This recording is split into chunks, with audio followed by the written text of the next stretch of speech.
The first recorded top 8 of Gold Pride with the Punk package and Manadium on the follow-up here.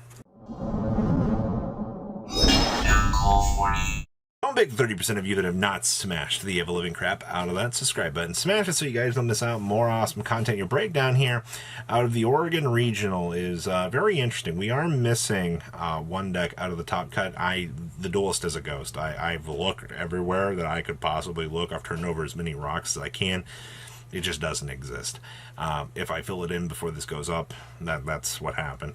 We had 2 branded in the top cut. Oh, wow, that's saucy. Okay. We had 1 Kashtira. Yeah, not surprised about that. The deck has been very consistent. We had 1 Labyrinth out here. Okay. We also had Mathmech winning the event from Kyle Waterbury. You can expect that list much later, not in this video. Just be patient. It'll probably come out about post-YCS. We also had Gold Pride Punk. Okay. And Manadium. You know, actually seeing both of those very rogue contenders actually stepping up here is actually incredibly nice. Let's pass on over to the breakdown. All right, so top 4 out of this event was actually none other than Gold Pride Punk. Now, I'm actually very happy to see that players out here have been trying, this deck out. I will say that a lot of the other builds I've seen have been 2 and 3 of this. This is the first list I've seen actually playing 1 rollerballer, so a little bit of a difference there in terms of things. And we are doing high number 100. Hi, Dragublion.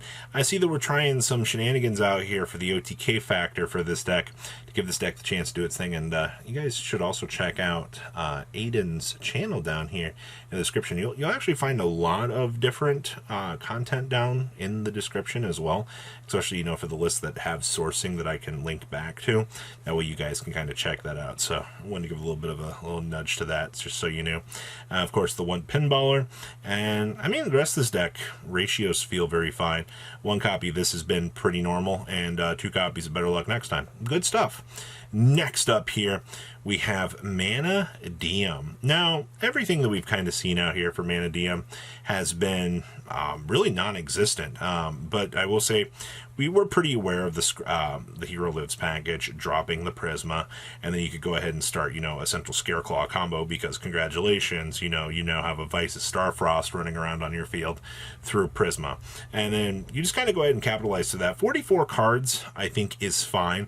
You do have to get in at least a decent amount of hand traps right now. With the way that this format has developed, you need as many options as you can to be able to play the game, and you'll get that with this build. Actually, we're also citing the crossout designators down here as well.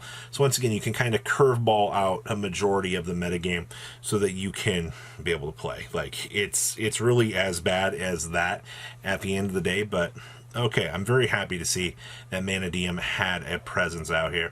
And then we also have our Dynamorphia making top 16. Good stuff. Wannabe out here actually being an incredibly good card for this deck. Also, I mean, you do play a mini small Labyrinth package in here. I think a lot of people kind of underestimate what you can actually kind of get from having this package in the deck. Having access to, trap rotation is good.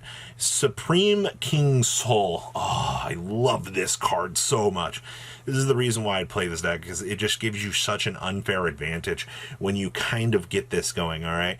I'm very happy to see that this deck was able to kind of step into the light here and actually play the game, all right? So many people, I think, are very, very, very shocked to still see that Dynamorphia is a contender out here in the meta. You do got to be aware of this, because, one Rexstrom is game over if you have zero idea what you're doing. All right, we're going to pass on over so you can take a look at the Seattle Regional here. Hi, Edit Robbie here. We're going to be looking at Kyle Waterbury's first place deck profile out of Portland, Oregon, because this decided to show up all of a sudden out here.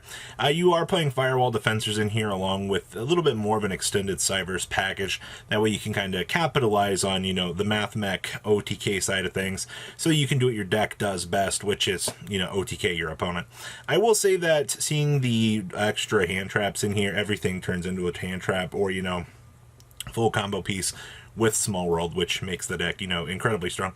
You do see the Firewall in the extra deck, so you were able to capitalize on that. And we are playing the 5 Rainbow Magician down in the side deck to kind of paralyze your opponent. You're also going to notice the extra firewall monster down there as well, so that you can still do some extra little combo lines. And then you've got some pretty defensive options down here for a majority of the rest of the meta. I do like what I'm seeing here. I love the fact that we've seen MathMech develop in the way that it has. I think it's actually kind of cool. So there'll be a link down below in the description if you want to go check out the original video for this. Now, this regional is a complete abnormality for everything that we had out of the weekend here, as we had 4 super heavy samurai decks in the top cut, which is a lot, actually. The fact that you had that many duelists out here representing this deck proved to me that either this region was just absolutely crazy for this, or that they believed that this was going to be the better variation of the deck. To be completely honest with you, though, the thing that's most interesting was Kashtira actually ended up winning the event. So, you know, Kashtira still can kind of edge out the deck right now in its current iteration. You know, you still had 2 Kashtira in top cut. Now, for this event, we also had 1 MathMech in the top cut, which I don't have a list for. And we also had Dragon Link running it on home for the other list out of Seattle, which we don't have. But don't worry, we'll have plenty of super heavy samurai for you here for these deck lists. But that is your representation here for Seattle. Let's take a look at list. Winning your event here was none other than Kashtira, sporting off the Ghost Mourner and Moonlit Chill. So pretty standard application for this. We're actually opting for this over the Drolls in the main deck. I mean, to be fair, if you're running into that many super heavy samurai, this and I think Droll would win you a lot more matchups. So the Appointer of the Red Lotus is pretty good. And of course, we have some little deck devastation action in here as well. The fact that you can actually see this against your super heavy samurai matchup will probably win you some free games. So you kind of got a lot to really consider here at the end of the day for how much you can kind of spin things out against your opponent. But overall, the Kashtira builds feel very, very standard at the end of the day. There's a lot of consistency, I would say, to really keep up with this deck. No thrust in the main deck. We actually opted for it down here. And no evenly matched, actually. So this duelist just really wasn't worried about trying to deal with going second. Okay. Next up here, we have super heavy samurai. Now, let's be honest here. Every super heavy samurai deck feels the same, but I've become the expert at analyzing the differences. We have 1 Archfiend Eccentric in the main deck here. We were feeling saucy when we wanted some sort of Spawn Trap pop. Never really see Pangratops in these main decks, actually. This is actually kind of cool. Having a mini Fenrir that you can drop to do your job is pretty good. We are feeling very saucy today with Aqua Dolphin. This actually, I mean, getting the free discard outlet is pretty good. And, hey, your opponent has a hand trap? Oh, well, I now know what I have to play against, or they have to burn their hand trap on the Aqua Dolphin, A lot to really consider. And then we are playing the Spell Canceller in here, so, when you go ahead and do the Pendulum Summon via Genius, you go ahead and you're like, oh, cool, I'll go search for my free Spell Canceller. Pretty cool tech choices out of this list. That actually makes this stand out to me a lot more than some of the other variants that we've seen out here. Next up here, today we were feeling a little bit more saucy. So down here we are side decking Sauvage de Fleur.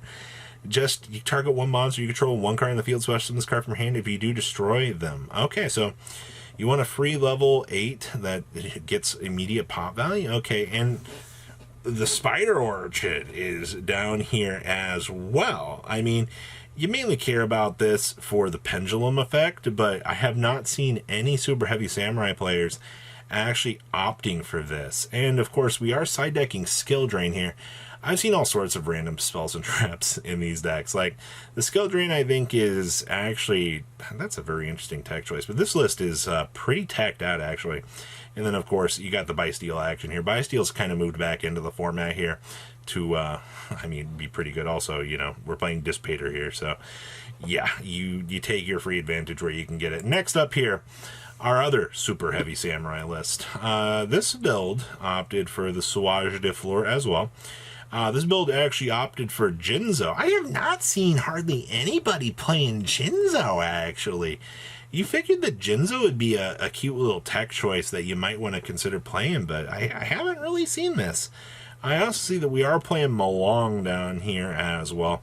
A lot of other people have not tested Malong either. I think there's been maybe one other variation of this that actually showed up that people were trying out, but this is not stuck around for anything. And then, of course, we have an Abyss Dweller down here as well. Also have not seen a lot of Dweller action either, but you see the difference between all of your super heavy samurai variations here. Like, those extreme tech choices really do make or break this deck. And once again, I think that's the coolest thing that we've kind of got going for us here, is those tech slots really do bring it together for this deck. And then we also have, how many super heavy samurai decks are we going to have to look at today? I see that this build actually opted for more Sauvage de Fleur in here, which is fine.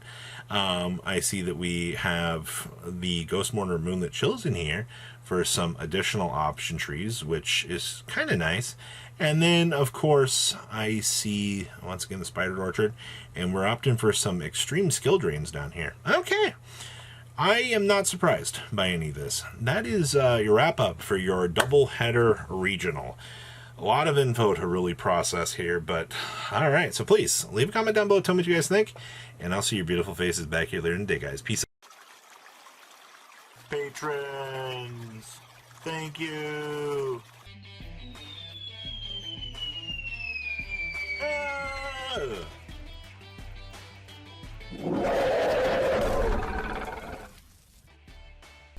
Thank you so much for watching. Check out these other videos.